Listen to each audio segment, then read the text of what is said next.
Hey everyone, welcome to Hanging with Uncle. I'm Gene, and let's get started. Today I want to talk about something very important that Democrats in the House of Representatives are advancing, and it does require Republican, cooperation.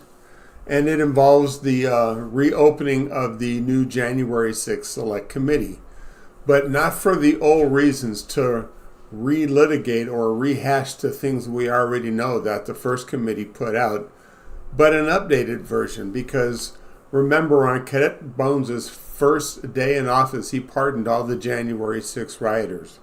That's over 1,500 of them. And yet we see that these people are so worthy of pardons that the Select Committee has decided to hold an update on what has happened to the convicted criminals that were pardoned and what they're up to now. So, for example, according to Axios, Andrew Tate. And Andrew Tate was arrested on sex crime charges. And this is a January 6 rioter. Matthew Huddle was fatally shot during a traffic stop 6 days after he was pardoned.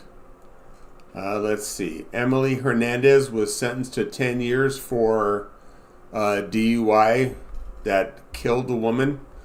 Let's see. Who else is here? Daniel Ball was rearrested on gun charges. Okay. Well, that's a whole Second Amendment argument. I think we need to have it, because it's not uniform and it should be, but I don't want to get off topic here.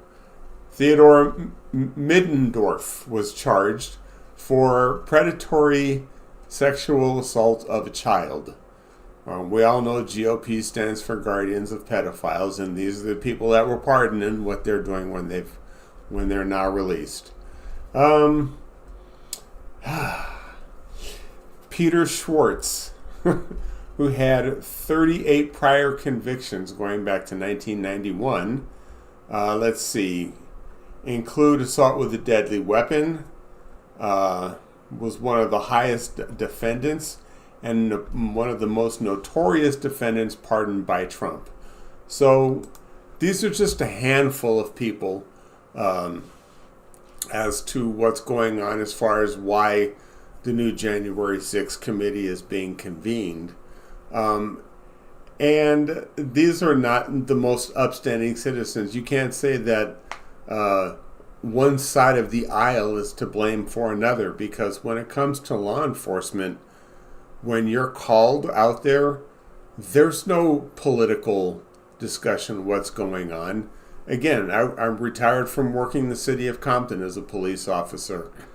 Not one time ever and my discussions with the dispatcher, with my partner, with a field supervisor, well, how does he vote?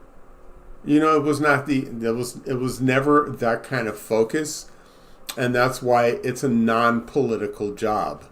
But it takes somebody with a larger brain pan than the size of a walnut to understand that. So, it's think, people. That's why this whole channel is about critical thinking.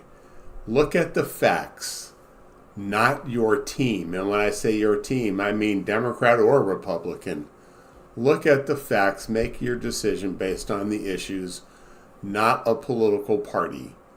And that's what I have for today. I'd love to know what you think, but I'm kind of interested to see what they're going to cover, kind of like where are they now kind of an episode. I'm very curious to see the games Republicans are going to play. The people are already tired of them protecting pedophiles, refusing to cooperate with Congress in releasing the Epstein files over to the Oversight Committee, which is their job, oversight. And, it appalls me that these are the people running our country. And we need to vote them out. So I'd love to know what you think. Please leave your comments in the comment section below. And remember the big three things. Subscribe, like, and hit that notification bell so you don't miss when new content comes out like this. So I'm Gene. Thank you for hanging with Uncle. And remember, be kind to one another. Treat each other the way you want to be treated. Bye.